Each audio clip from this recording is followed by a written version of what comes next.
নীলুর নোংরা খেলার সমাপ্তি ঘটালো সূর্য। হ্যাঁ বন্ধুরা, ভিডিওতে লাইক দিয়ে দেখতে থাকুন। বাড়ি ফেরা মাত্রই সূর্য চিৎকার চেঁচামেচি করতে থাকে, বলতে থাকে মা বাবা বৌমনি তোমরা কে কোথায় আছো, এক্ষুনি এখানে আসো। তখন কথা শোনা মাত্র সূর্যের মা ছুটতে ছুটতে এসে বলতে থাকে কী ব্যাপার, তুই ষাঁড়ের মতন এরকম চিৎকার করছিস কেন, কী হয়েছে সূর্য?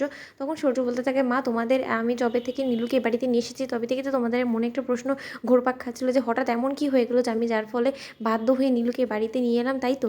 তখন কথা বলা মাত্র সূর্যের মা বলতে থাকে তো সেই প্রশ্নের উত্তরটা তুই আমাদেরকে দেওয়াটা প্রয়োজন বলে মনে করিস না, তাহলে আর এখন ওই কথা তুলছিস কেন বলতো? ওদিকে নীলুও চলে আসে, নীলু এসে বলতে থাকে কী ব্যাপার সূর্য, তোমার আর আওয়াজ পাচ্ছি আমি রুম থেকে, কী হয়েছে? তখন সূর্য বলতে থাকে যে তুমিই তো আসল ফিল্মের হিরোইন, তোমাকে তো আজকে প্রয়োজন, কারণ আজকে আসল পর্দা ফাঁস করে দিব আমি হিরোইনের, তাহলে তো হিরোইন ছাড়া কী করে হবে আমার এই ফিল্মটা সম্পূর্ণ, বলো তো নীলু? তখন নীলু বলতে থাকে তার মানে?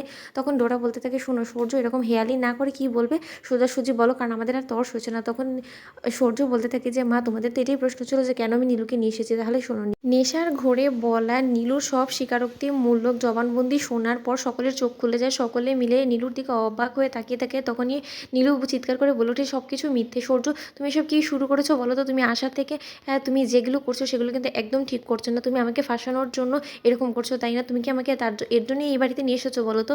তুমি মিথ্যে মিথ্যে এই ভুয়া ভয়েস রেকর্ডিংটা সকলের কাছে শুনিয়ে তুমি কি মনে করতে চাচ্ছ যে আমি সব কিছু স্বীকার করে নেবো? এরকম করে চলবে না। তোমার যদি এতই শখ থাকে রায় দিদিভাইকে নির্দোষ প্রমাণ করানোর, তাহলে তুমি বরঞ্চ আসল ষড়যন্ত্রকারীটাকে খুঁজে বের করো না। তুমি আমার দিকে এরকম করে আঙুল তুলছো কেন বলো তো? আর তুমি কি মনে করলে যে এই ভয়েস রেকর্ডিংটা শোনালে আমি কি দোষী সাব্যস্ত হয়ে গেলাম? এরকমটা কিন্তু মোটেও না।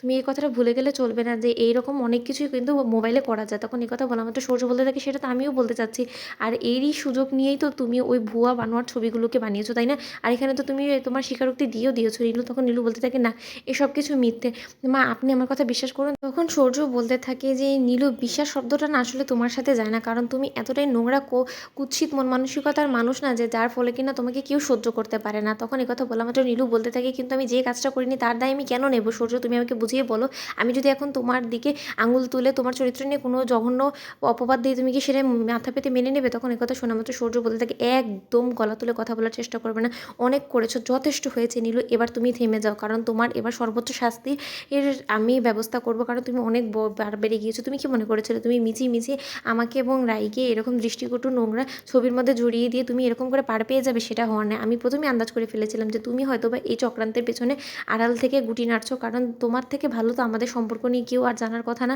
তাই সেই সুযোগ নিয়ে তুমি অনির্বাণ দাদাভাই এবং রায়ের সম্পর্ক ভাঙার চেষ্টা করেছো, আমাকে রায়ের সাথে জুড়ে দিয়ে আমাদের মধ্যকার সম্পর্কটার মধ্যেও তুমি ভাঙন ধরানোর চেষ্টা করেছো। এর কোনো ক্ষমা হয় না নীলু, এবার তোমাকে শাস্তি পেতে হবে, তোমার শাস্তির এবার ব্যবস্থা আমি করবো, তুমি এবার মিলে নো। তখন নীলু বলতে থাকে কোনোভাবেই পারবে না। তো বন্ধুরা, ভিডিওটি ভালো লেগে থাকলে লাইক এবং শেয়ার করুন, সাবস্ক্রাইব করতে ভুলো না।